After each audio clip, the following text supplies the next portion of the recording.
Snow White and the Great Jewel Hunt. "Farewell, my love," said Snow White. The prince was leaving on a royal trip. It was the first time the newlyweds would be apart. "I'll be home soon," replied the prince. "Until then, I've left an envelope for you on the well.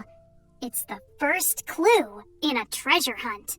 At the end, you'll find a special gift." "Why, a well is where we first met," Snow White told the 7 dwarfs.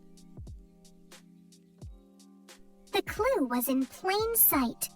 The dwarfs gathered around as Snow White opened the envelope. "I wonder what the gift will be," she said. Then she read, "Can't leave you a kiss or even a hug. So here is a clue. Look under the—" "I know!" cried Sneezy. "The prince left the next clue under a bug." Sleepy yawned. "Bug?" he asked. "Are you sure?" said Snow White. Sneezy nodded and led everyone to the garden.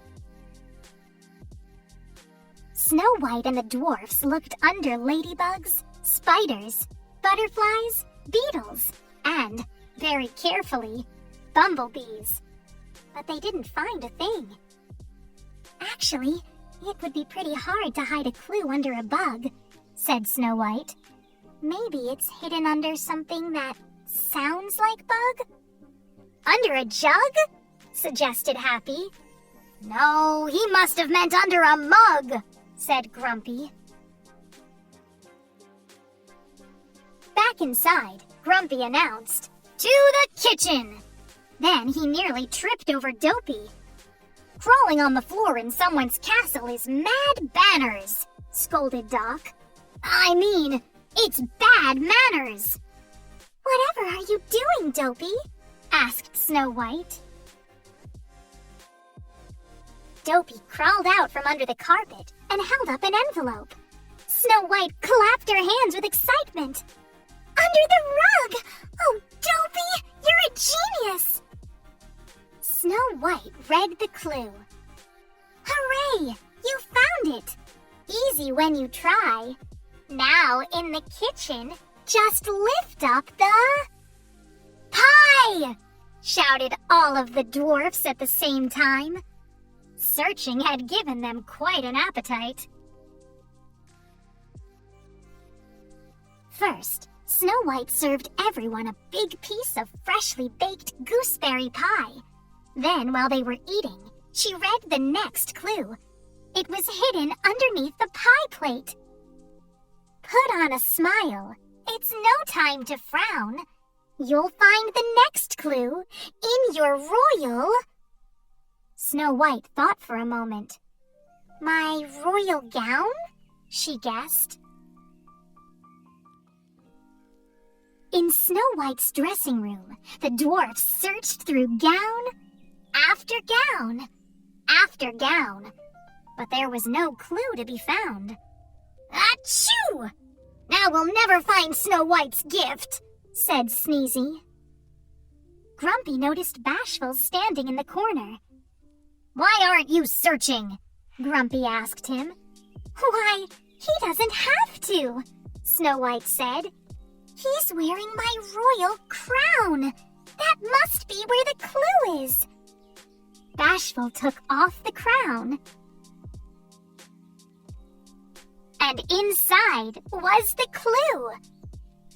"The gift is almost yours. My, this game has flown. There's one thing left to do. Go look upon your—" "Stone," offered Sneezy. "That's silly," said Grumpy. "It must be bone." Then all of the dwarfs shouted ideas. "Cone! Cologne! Trombone!" As the 7 dwarfs guessed, Snow White realized someone was missing. "Where's Sleepy?" she asked. They all set off to look for him. But he wasn't in the dining room, or in the kitchen, or in the Great Hall. "I found him!" cried Happy. Sleepy was sound asleep on Snow White's royal throne. That's the answer to the clue, she whispered. Just look upon your throne. So where's the gift? Grumpy grumped. Right there, said Doc. Look! Sitting at the very top of Snow White's throne were two birds holding something that sparkled. This is so exciting, said Happy. To everyone's surprise, the birds flew down and placed a delicate necklace around Snow White's neck. The gift was a stunning heart-shaped ruby on a golden chain. Why, it's the color of love, she said. Doc saw that Snow White was holding something else. The birds left a note, he cried. Snow White opened the envelope and read aloud. Yes, jewels are lovely, but as this hunt ends, keep one thought in mind. The best gifts are odds and ends, said Sneezy. No, it's definitely chickens and hens, said Happy.